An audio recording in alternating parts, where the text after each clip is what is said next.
In high visibility gear, the Premier was banking on maximum exposure before Labor's predicted downfall.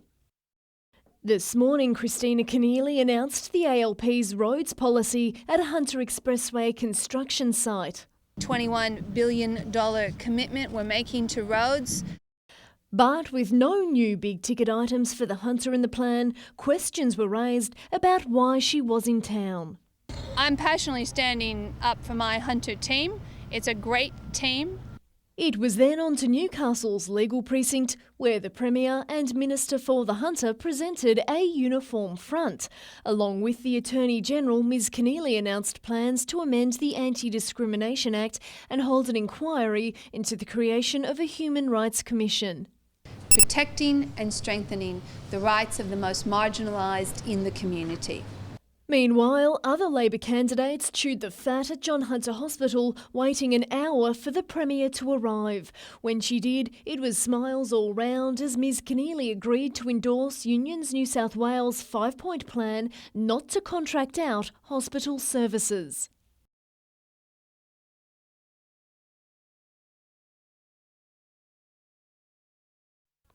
Madeline McKell, NBN News.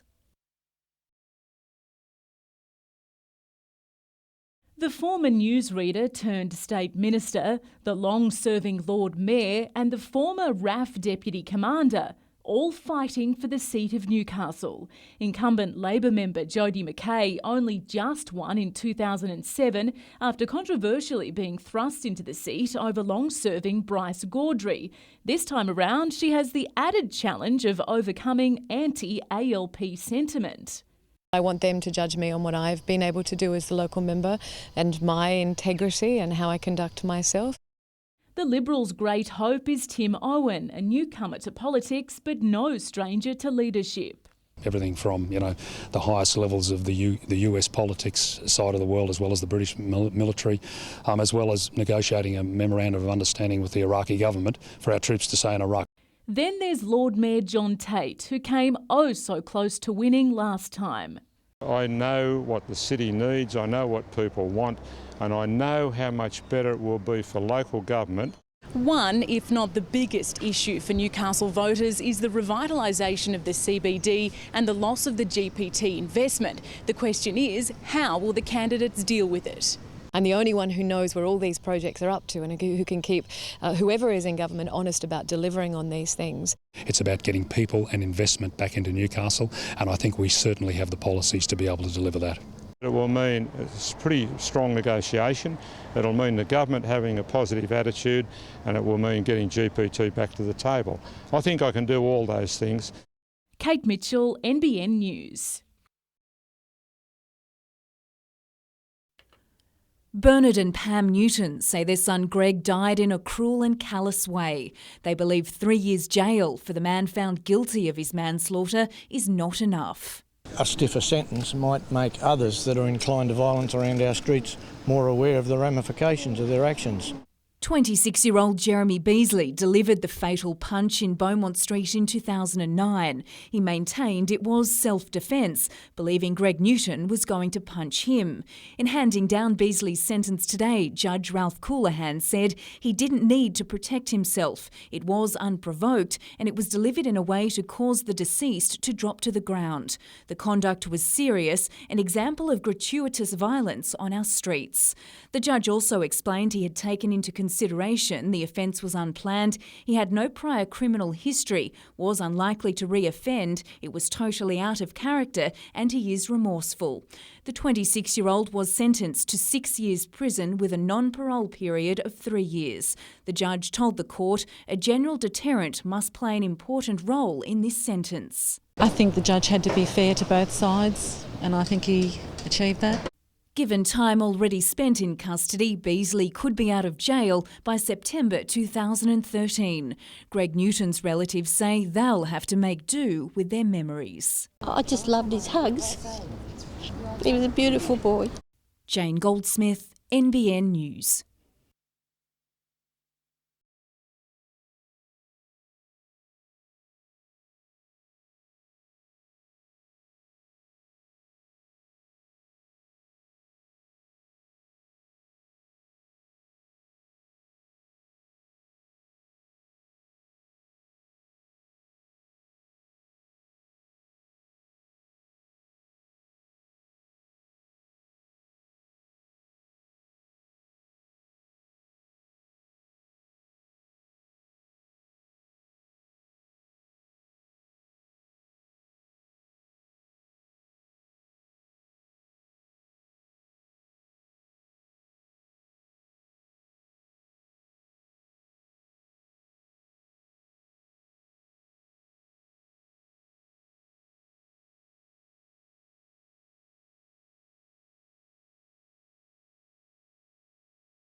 It's just a shed, but to those who are drawn here week after week, it's so much more.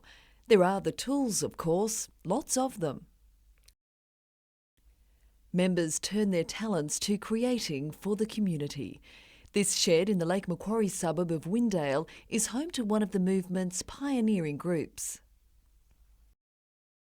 Well, I was retired and I wanted something to do and I found the friendship here very good, so I've been here ever since. Like Graham, many of the shed hands are retired tradesmen, but skilled or not, there's a job for everyone. At nearly 90, Bill here is sorting sense out of the chaos of the shed's leftovers. It's all important work. Well, the catchphrase, I guess, is women talk face to face, men talk shoulder to shoulder. We're creating an environment where men can come together, work together and share feelings together if they feel like it. While the tools buzz busily inside, out back, we're told, is where the real work takes place. Gathered around a table, there's the simple pleasure of a cuppa and a chat. We talk about cars and fishing and, things like that. It's just sort of general talk, Blokey stuff? Blokey stuff, yeah. Talk about everything, fix up the world and all that. It's good fun. Oh, many tales have been told out there. Friendships and a sense of belonging, the keys to the shed's success. Get together with all the blokes and camaraderie. The men's shed message is spreading and will be highlighted next month at an expo at Maitland. So we can showcase all these sheds together and they can talk to people about what they're doing. And also we'll have seminars on men's health and so forth, because it's a great way to disseminate information about men's health. Expo organisers hope it'll encourage more men to become involved and connect with something special. Meanwhile, at Windale, it's time to head home after a job well done.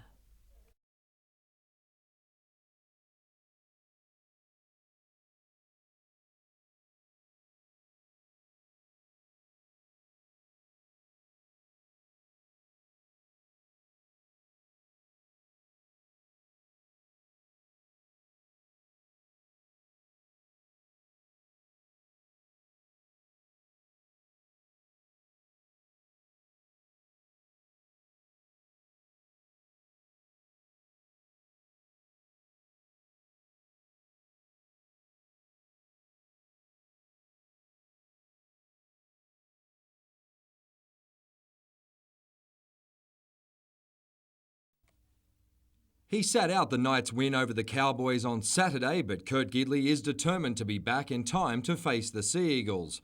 The club captain says his back injury has improved dramatically. Not too bad, that's my first run this morning. It's come a long way in a week. I was in some trouble at the start of last week, but it's come a long way, but I suppose it's in the doctor's hands whether he wants me to play. Gidley will increase the intensity at training every day in the lead up to Sunday's game. The clash will take place at the Sea Eagles' spiritual home of Brookvale Oval, after several years of playing the corresponding fixture at Gosford's Blue Tongue Stadium. Blue Tongue hasn't been too good for us against Manly, so it's not a bad thing to go back to Brookie, I think. Good atmosphere to play footy. Well, I thought it was a while ago that I played at Brookvale, that's why I'd like to play this week. It's always good playing at teams' home grounds, and especially a traditional one like that. Adam McDougall is one of the few modern-day Knights to have played at Brookvale, but he's no certainty to feature this weekend as he eases back into life in the NRL following the death of his father. The coach considers McDougall and Gidley 50-50 chances, while a handful of others, including Jared Mullen and Shannon McDonald, should be ready.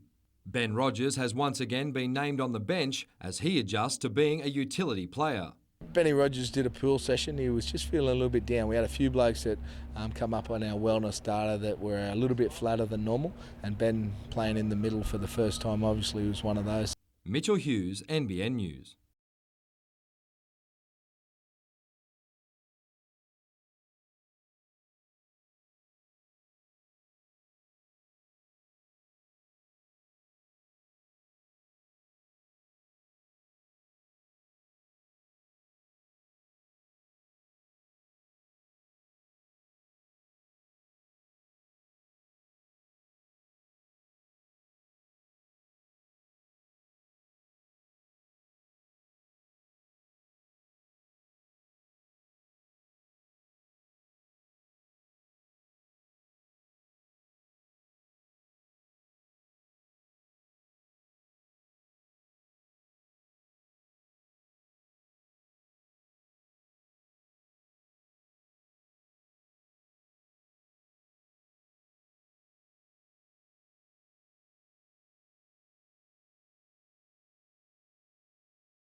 It seems one way or another, this old reservoir will be turned into a centre for cancer research.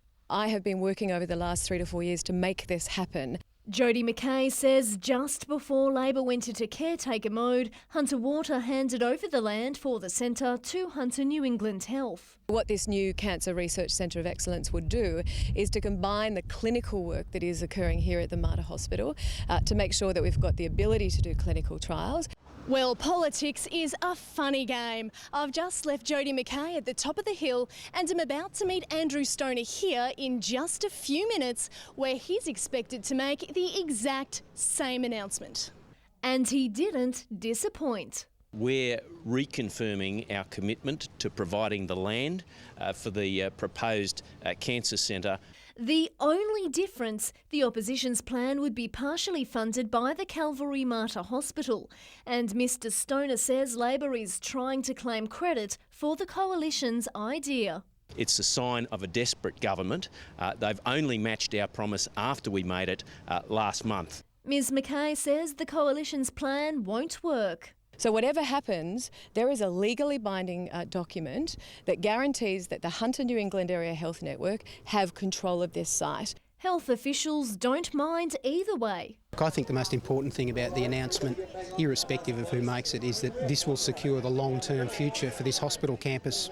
Madeline McKell, NBN News.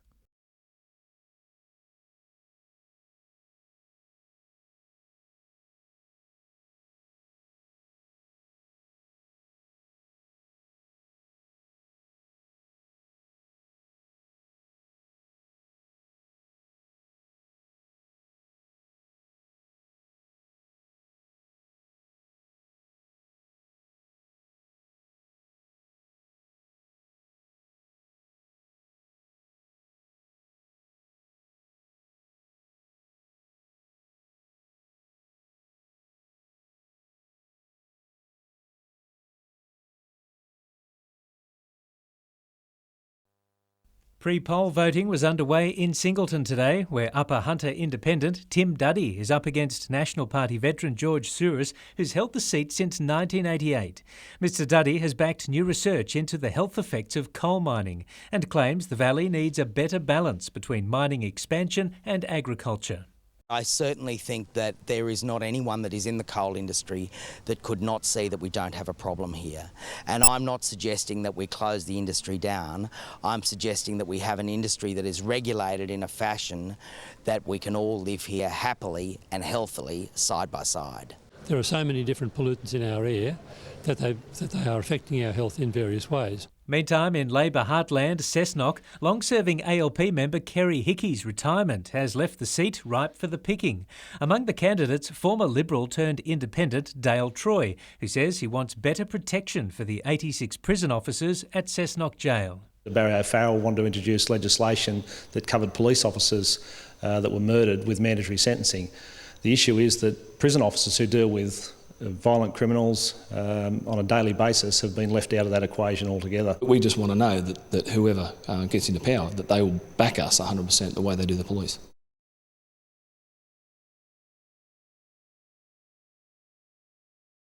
It appears to be a three-horse race in Charlestown being fought out through posters. The battle in Matthew Morris's seat is one of the most heated in the Hunter. 10 candidates, 4 of them independents. Several of those are effectively Liberal candidates running under a different badge to try and confuse the issue, but all preferencing back to the Liberal Party.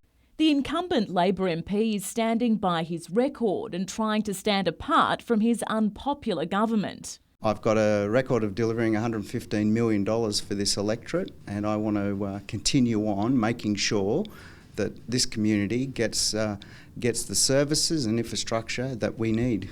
The seat has never been held by a Liberal, but bookies think Cardiff vet Andrew Cornwell is in with a good chance. I think I bring a wealth of experience, and frankly I think having people from outside of politics coming into politics is important, because too many people, particularly in Labor, come from being a political staffer to becoming a Member of Parliament.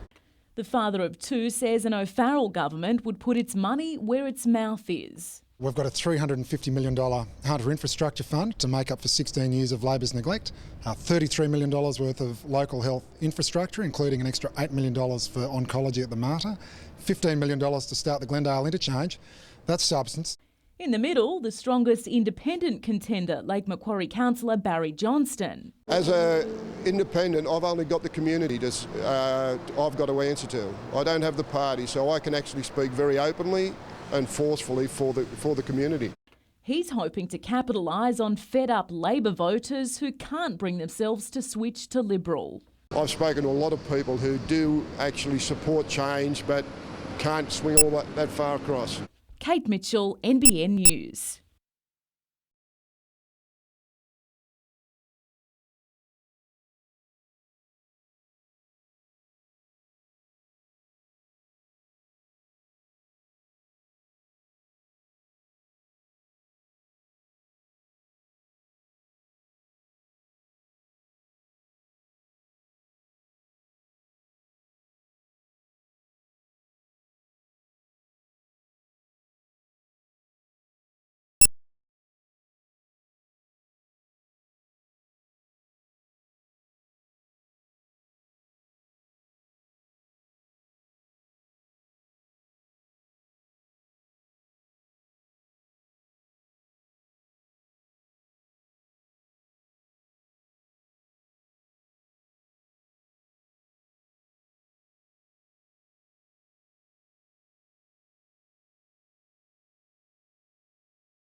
A last-ditch bid or just good faith, whatever you want to call it, this offer could prove hard to refuse. Just days before Knights members vote on Nathan Tinkler's takeover bid, the mining magnate's appealing to families. We want to make this a family-friendly club, an affordable club, so that we can have 30,000 people there every game supporting the Knights. The Tinkler Group wants to do that by slashing the prices of family tickets to as little as $3.75 per person for general admission and $5 for reserved seating for the last 10 home games of the current season. The group says that would not only be the cheapest deal in the NRL, but also across many other major sporting codes. And it's all designed to pack the new-look Ausgrid Stadium. There's nothing better than running out the tunnel and seeing a packed stadium. And we've got one of the most vocal supporter groups in the league, so I'm excited about it. The group also wants to dramatically boost the number of night ticketed members from the current 6,000 to 20,000. We expect, given the profile of the Knights, given the importance of the Knights in this community, that we can get to that 20,000 members pretty quickly from the current 6,000. The deal, of course, hinges on Knights members approving the takeover on March 31. But rather than being presumptuous, Ken Edwards says the arrangement is designed to give members more detail on the group's long-term plans for the club. They've heard us talk about our desire to make sure that the Knights are accessible to families, and now we're making a promise, we're providing the details. Kate Mitchell, NBN News.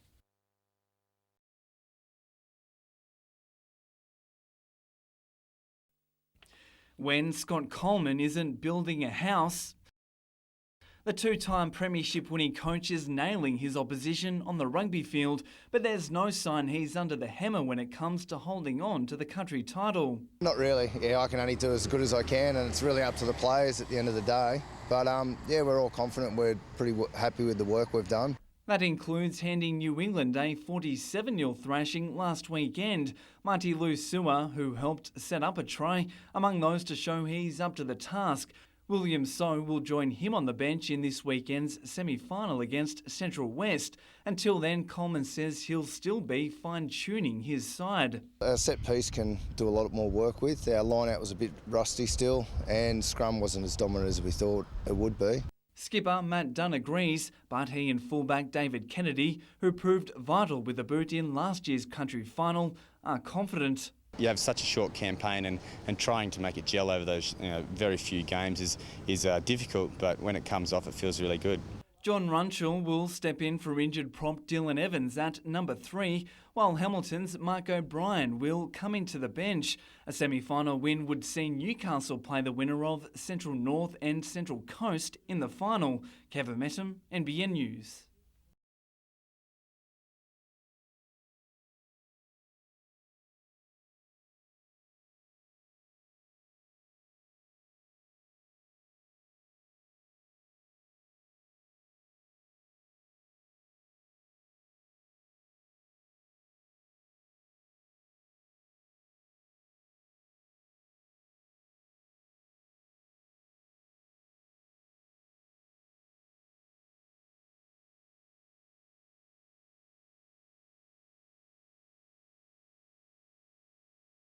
At 30, you could be forgiven for assuming Ricky Boyer is over the hill for this sport, but he's suited up for another series and a shot at a 4th straight New South Wales title. I'm moving on in age. I'm a lot older than most of the young kids coming through, but it is motivation to keep going and keep having fun as well with it. Training at Glenrock's twisty track helped him become the number 1 downhill rider in the country until a misjudgment in last weekend's National Series finale left him in 2nd. Sunday I came into it with a lot of confidence and maybe I had a little bit too much. There's a lot of good things to take out of this series and move on into next year as well, so yeah, still very, very happy. Ricky has held that same optimism since he was a teenager. It's probably why he continues to produce results, such as his recent win in the State Series opener at Thredbo. The second round is much closer to home at Rimba next month, but it doesn't seem to matter where the next event is. Ricky can't stay away. The chances are that I pretty much just end up packing the car on Friday and driving off anyway. It's just a bit of an addiction. Kevin Mettam, NBN News.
"47-year-old David Pearson. Last night, the Kupanook man was airlifted to John Hunter Hospital after being attacked by a 2.5-metre long shark.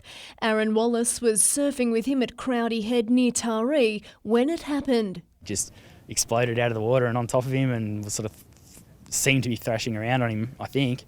And I said to him, "What was that?" And he was just sort of lying on his board looking at me. The moment of shock soon wore off. He started saying, "Don't come over here, there's a shark." And I said, "Well, where is it?" And he said, "Oh, just there, don't come over here." And I kept paddling. And then he said, I've been bitten. Aaron and 3 others frantically helped Mr. Pearson to shore. Frightening photographs have since emerged of his savaged board and of his friends and paramedics' efforts to stop his badly bitten arm from bleeding. He had a large portion of his left forearm torn away by the shark. Today, it was business as usual at Crowdy Head. Adam Eadie, who also helped Mr. Pearson during his attack, among those not too worried about the shark returning. They were surfing at dusk, so it's a bit of the wrong time to surf. Really, that's when the sharks are most active, looking for food. It's the first shark attack that I've heard of in this area, apart from the one recently near Nelson Bay. This afternoon, David Pearson was out of surgery and in a stable condition. While he's told hospital staff that he's not up to speaking publicly about his ordeal just yet, he did want a message of thanks being sent out to the 4 men who he says saved his life, namely Scott, Sean, Adam and especially Aaron. Tonight, his wife and parents are by his side. Madeline McKell, NBN News.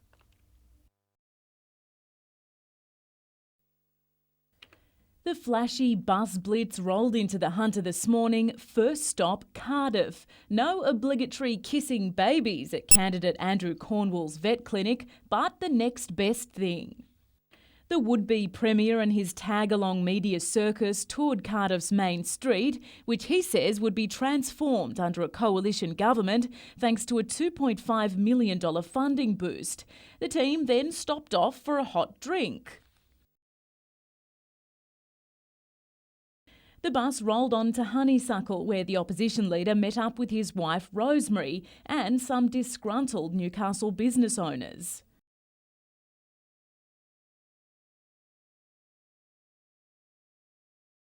The coalition then re-announced plans to help Newcastle bid for the 2017 International Expo, but added some money for the campaign. We've committed $1 million to the bidding process, which will be conducted through Destination New South Wales. And if we were successful, we believe that this Honeysuckle site would be the perfect spot. Then it was back on the bus for a trip up the highway. Another pit stop for Barry O'Farrell, another coffee, this time in the swinging seat of Maitland, but nothing in the way of major announcements. Just a quick stop on the coalition's push to visit as many electorates as possible in the final hours before the poll.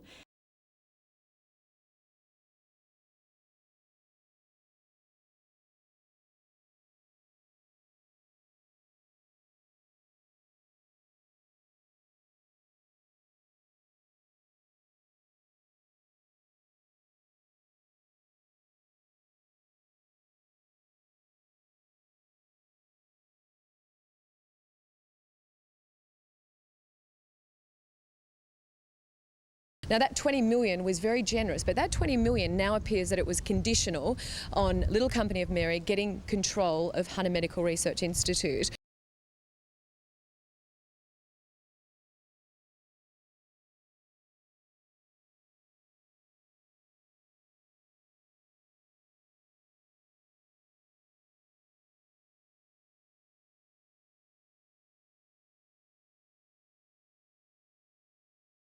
It's the clash of the titans in Maitland, with the Housing Minister fighting for Labor and an MLC battling for the coalition. Frank Terenzini knows it'll be a tough ask to retain this swinging seat, especially given he's a senior member of an extremely unpopular government. There have been times when I've agreed with what my own government has done. There have been times when I've completely disagreed with my own government's done. I call it like it is. That's the way I am. And people will make their own decision as to my performance over the last 4 years. The Labor MP maintains Maitland is $400 million better off since he came to power in 2007. There's a Third River Crossing, the now Harry Boyle Bridge, which is completed. At the emergency department at Maitland Hospital, we've got the now the new Thornton Bridge that's going to be started this year. Where in New South Wales can an MP boast that he's getting a bridge built 10 years ahead of schedule? Over on the other side of the political spectrum, Robin Parker says her team has plans to keep pace with the area's projected 70% population growth, including money for a new hospital and measures to ease traffic. We've got $45 million to try and ease that congestion. In contrast, Labor's plan is to wait and do nothing. You only have to look at the amount of times Barry O'Farrell has visited this seat, twice this week alone, to know it's an important electorate for both sides. Christina Keneally and the local member have given up on Maitland. They haven't been here. The Premier hasn't been here in 5 visits to the Hunter Valley this election campaign. Visits, having a cup of coffee and a biscuit doesn't deliver results. What delivers results is a good, strong advocate on behalf of the people of Maitland. Kate Mitchell, NBN News.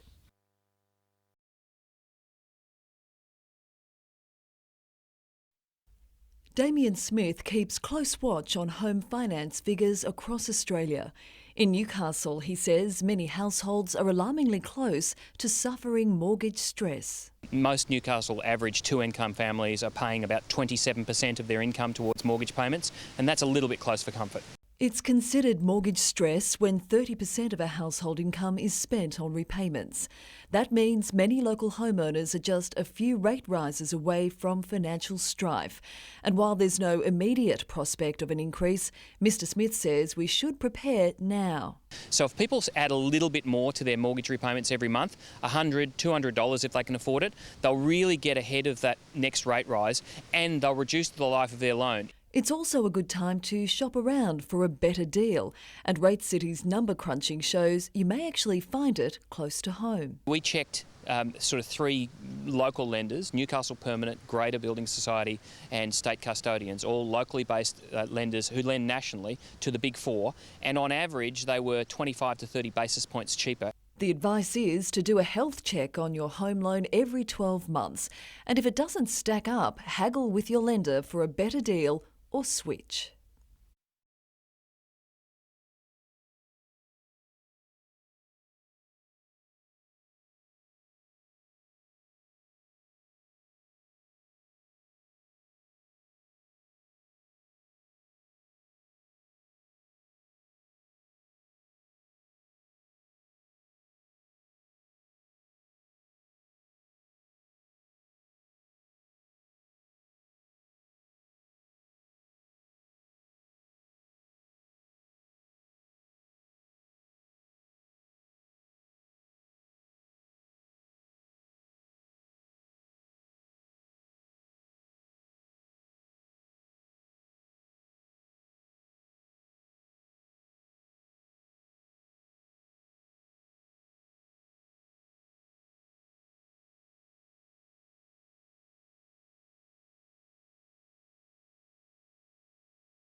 It isn't exactly what you'd expect from a former Knight. These days, Sean Rudder spends his time juggling kitchen designs, university and even yoga, and he can't wait to get back on the footy field, even if it is rugby union.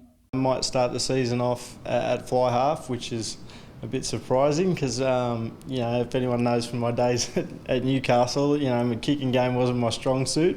That may be a bit harsh. In a career spanning 131 first-grade games, Rudder was the ideal utility man. His experience should boost the Merewether Greens, along with the signing of Newcastle rugby giant Dan Kevill. They've had a couple of disappointing years where they've shown some form throughout the season, but they haven't come through with the big one. So I think the club is definitely focused on going one step further. Meanwhile, in the NBN State League, Lake Macquarie is boasting 3 former Central Coast Mariners, including Damien Brown and 2006 Club Player of the Year, Andre Gumprecht. Joining the pair is Wayne O'Sullivan.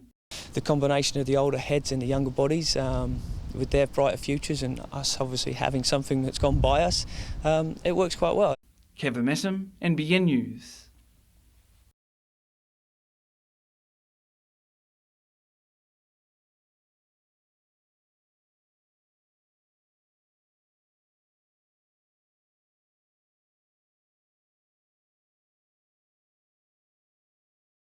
It's a really good life changer, hey. It's like helped me getting jobs, it's helped me through life really.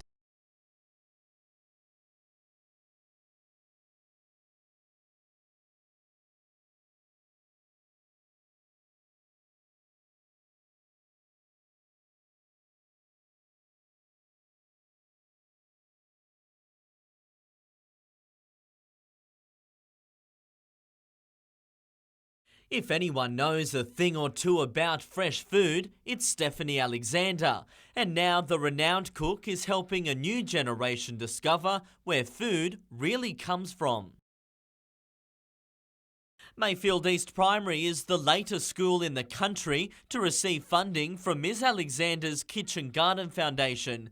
It's helped build these veggie gardens and outdoor kitchen. I firmly believe that if children are exposed to the widest possible range of fresh and seasonal food, both growing it, caring for it in the garden, cooking it, sitting down and tasting it, that will change them forever. And hopefully encourage some kids to enter the kitchen. What do you want to be when you grow up? A chef. And are you looking forward to doing some cooking at school? Yeah.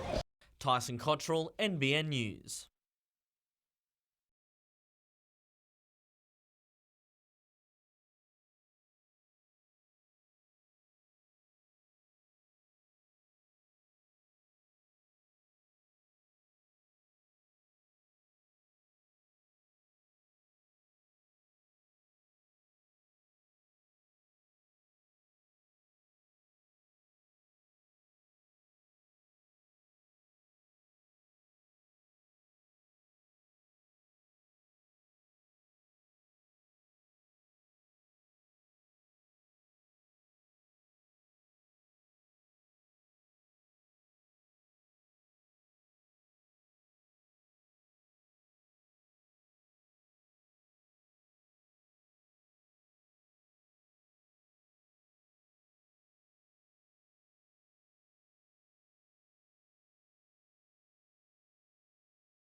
Cessnock could be the scene of one of the toughest battles in the state. Most of the 7 candidates are from Cessnock Council, which recently made headlines for the wrong reasons after being stripped of its planning powers.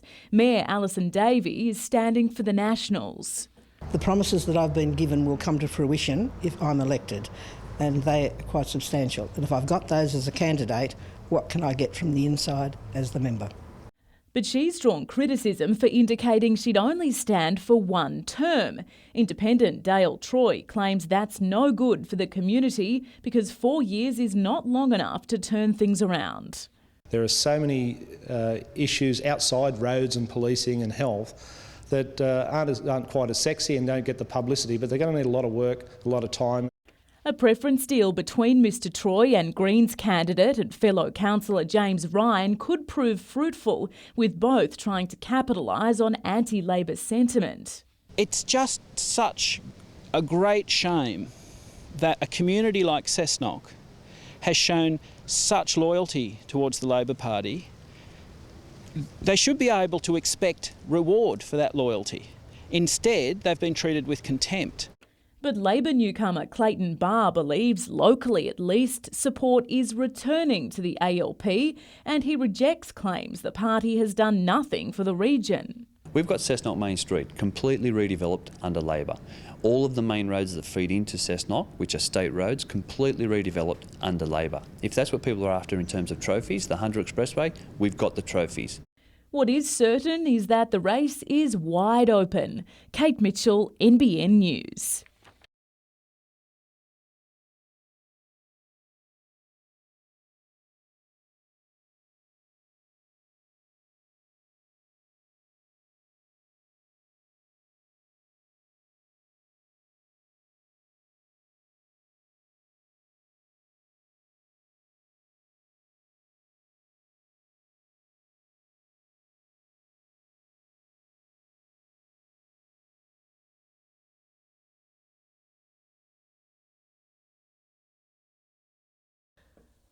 Greg Newton died in November 2009 after being king hit, aged just 32.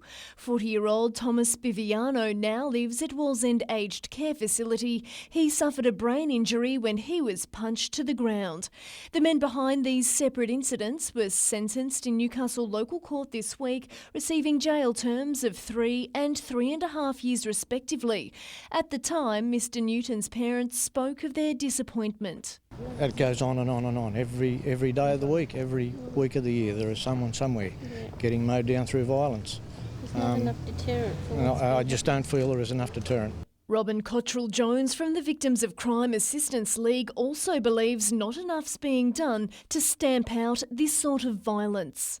Unfortunately, the criminal so-called justice system is based on what the offender intended to do. So if he only intended to just punch him, the system's not particularly interested in the terrible damage that it really causes. She says part of the problem seems to be that perpetrators trivialise their actions. The mentality is, I just hit him. I was cranky. He annoyed me. I just hit him. Ms Cottrell-Jones believes education programs targeting violence need to be implemented. It really needs to start very young, and we need to have an absolutely no tolerance policy. Madeline McKell, NBN News. In Honeysuckle, things are on the move. The skeleton is up and Newcastle's state-of-the-art museum is less than 5 months from opening. There's already some history here, but we're told the finished product will be unforgettable. I think it really will put us on the map. It's certainly a destination to come to, not just for school groups, but also for the general public. The $23.5 million facility will feature theatres and workshops telling the story of Newcastle. History buffs will gain an insight into just what the city was once famous for. Here, a claustrophobic display of coal mining techniques. For kids, an interactive science centre. To try to make sure that we bring the buildings up to a modern standard or a national museum standard, but maintaining that fabric. So a lot of the work's internal. You don't see a lot from the external. Over the next 19 weeks, the 5,000 square metre site will be further transformed, and hopes are high. I really want this place to be accessible. I want people to come and to feel like this is their space. The public will get its first look on August 4. Kevin Mettam, NBN News.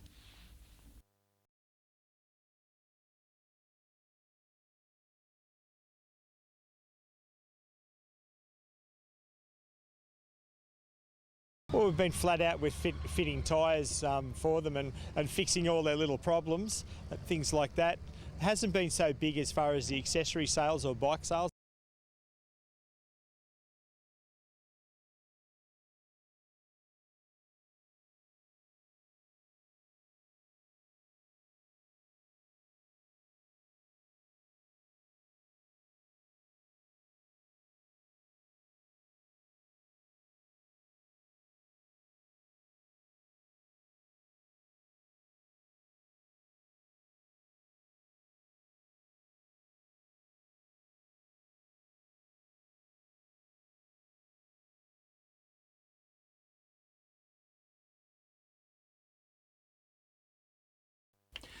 The treatment combines radiation with hormonal therapy, and the results are simply staggering. 802 prostate cancer patients were tested over a 10-year period.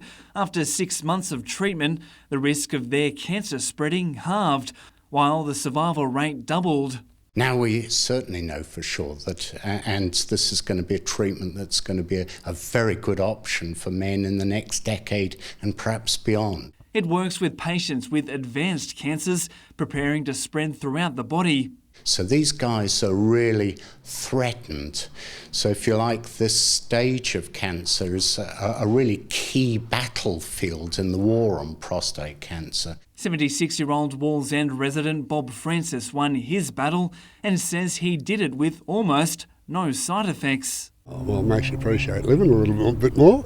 No risk out there. We all think we're going to live forever, and then they hit you or something like that and you suddenly think, oh my God, I'm going to die one day.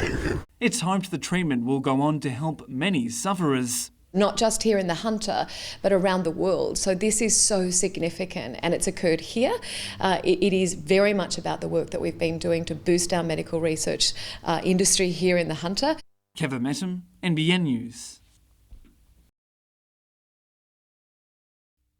Injuries and a court case cost Brett Stewart almost 2 years in the NRL. His return to Brookvale Oval could spell danger for the Knights. Wherever he goes, generally their attack heads that way. He scored plenty of tries at Brookie, as we know. His stroke rate's terrific there. First game back, it's going to be a little bit emotional, but if we can keep him in check, I think it'll go a long way to win it. Newcastle's own strike weapon, Kurt Gidley, will be assessed again tomorrow, while Adam McDougall will sit out at least another week. The only one we didn't have at training today was Avantu Navave. He was a little bit sick and's gone to the doctors, so Joel Edwards is on standby for him. Meanwhile, the coach and captain have added their voice to the push for privatisation. Now all we need is for you to join us. Don't waste that vote. Club legend Andrew Johns is also on board. I plead with the members to vote yes to the Tinkler Sports proposal. This afternoon, the groundwork continued as Tinkler Group representatives had an audience with members of the Knights Excalibur Club. As for the man himself, today Nathan Tinkler's focus was in Melbourne. He finished last in the 6-lap Carrera Cup race. Mitchell Hughes, NBN News.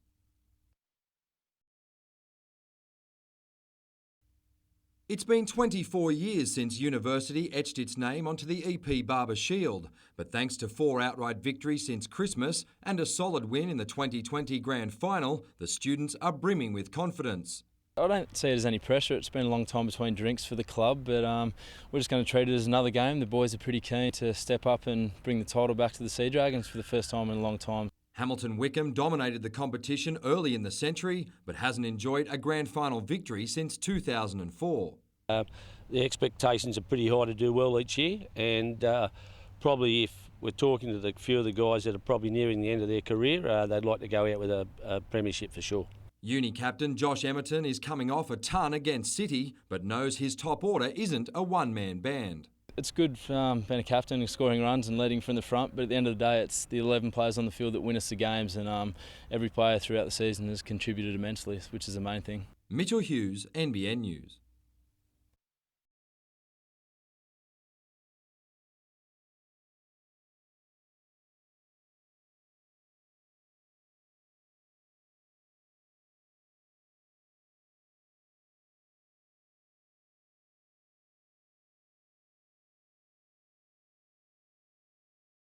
You won't see this again, I don't think, where you see 30,000 items in one line at these sort of prices, so come on down and grab a bargain.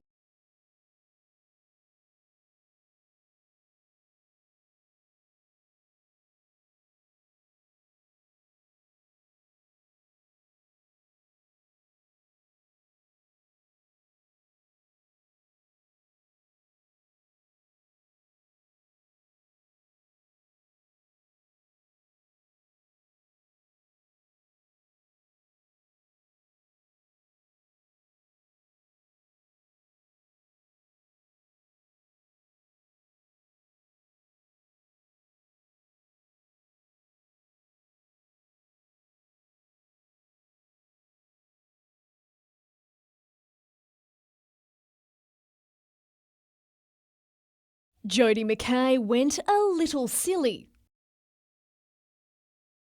as she stepped up to vote and fight for her seat. Whatever happens, I have no regrets. I've done everything humanly possible over the last 4 years. Her 2 big rivals on friendly terms. In what's expected to be a 3-horse race to secure Newcastle. I think it's going to be very close, there's no doubt about that, and I think everybody understands that. It would be nice to get a result tonight, but I think it might be a few days. John Tate's optimistic about ousting Labor. I just hope we can get across the line. So far, the indications I'm getting are very strong. Charlestown MP Matthew Morris wasn't feeling quite as confident. And obviously your seat is one of the ones that is under threat. Feeling nervous? Oh, you're always nervous on election day. If you're not nervous, you're not human. Andrew Cornwell could be the first Liberal to sit in that seat. Do you think that you'll be able to unseat Matthew? Well, it's a mood for change in the electorate.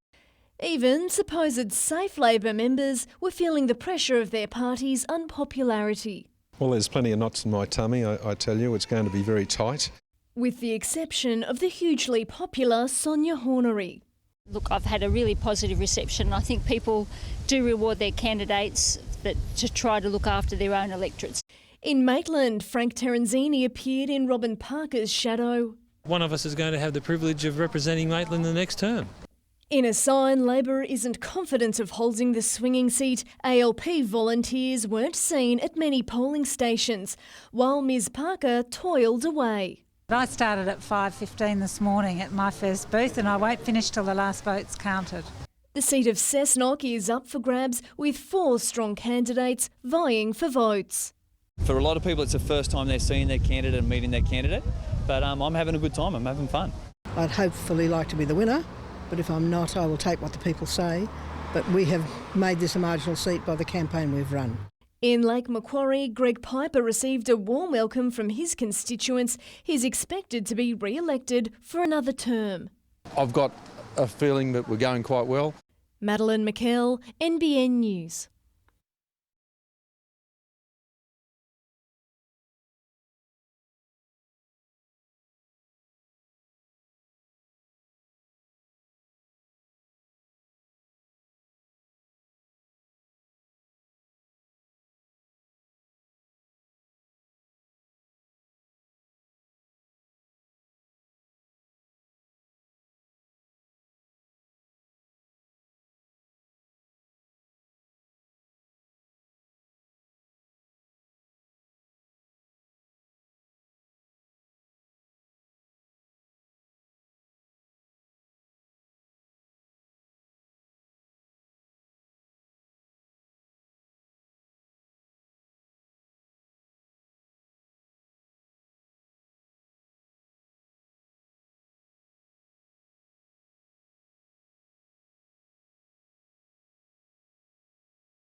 Hamilton Wickham won the toss and elected to bat. Pretty soon they were cursing that decision.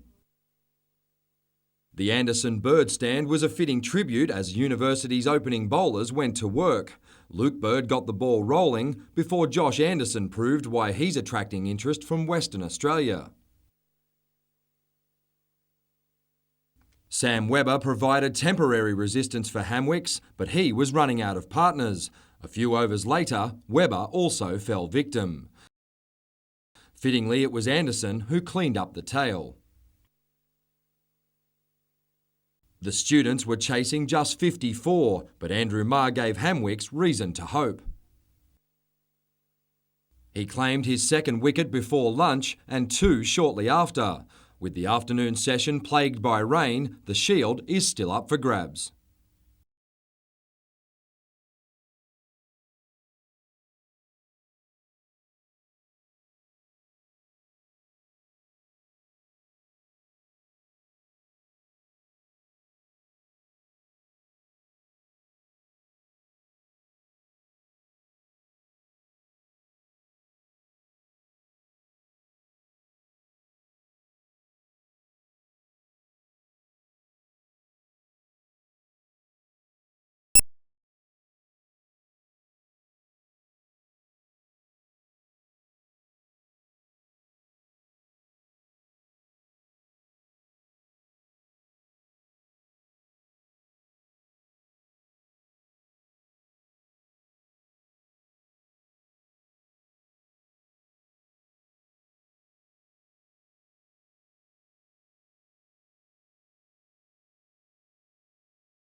We didn't show enough composure throughout the game. We need to work on that overnight. We'll sit down and have a look at the video. I think we need to work on our set piece mostly and a bit of control around the breakdown.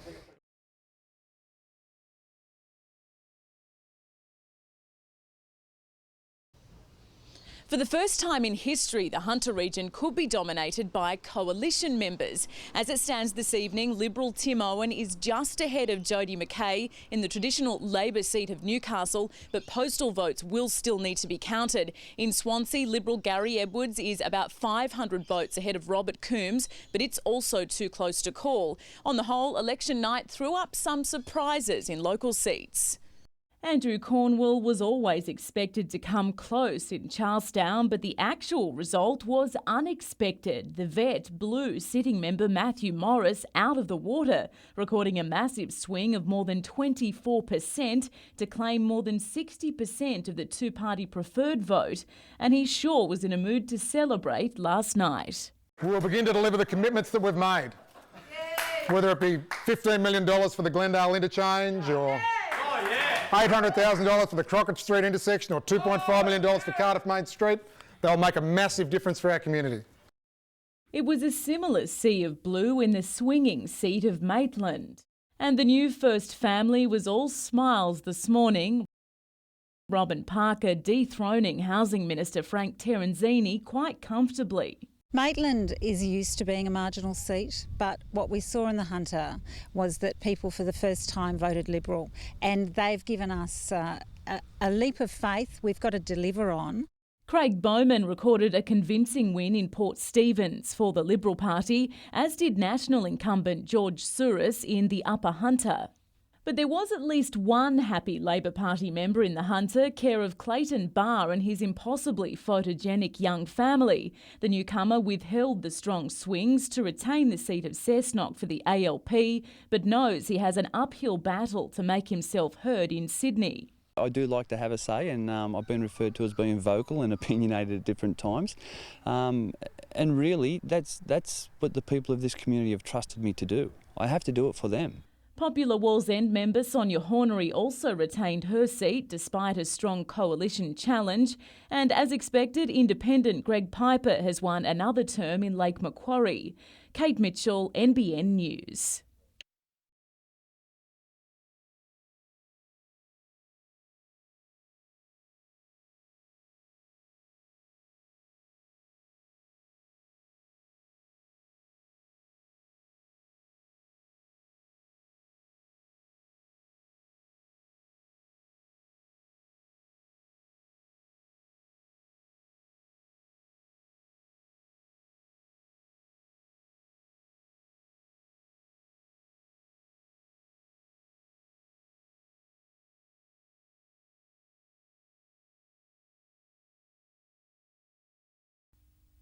Consistent rain overnight and this morning had both sides playing the waiting game. When play finally resumed, University was chasing 26 runs for first innings points. Fielding mistakes would prove costly, drop catches didn't help either. Picking up where he left off, Andrew Marr soon had Hamwicks back on track, helped out by a solid effort from Sam Webber. Minutes later, Marr should have had wicket number 6 as Josh Anderson was let off the hook. From the next delivery, Anderson made them pay. At the other end, Webber had several appeals turned down before Marr got his revenge. With the game set to go to a second weekend, Rob Faraday ensured the Sea Dragons were guaranteed first innings points.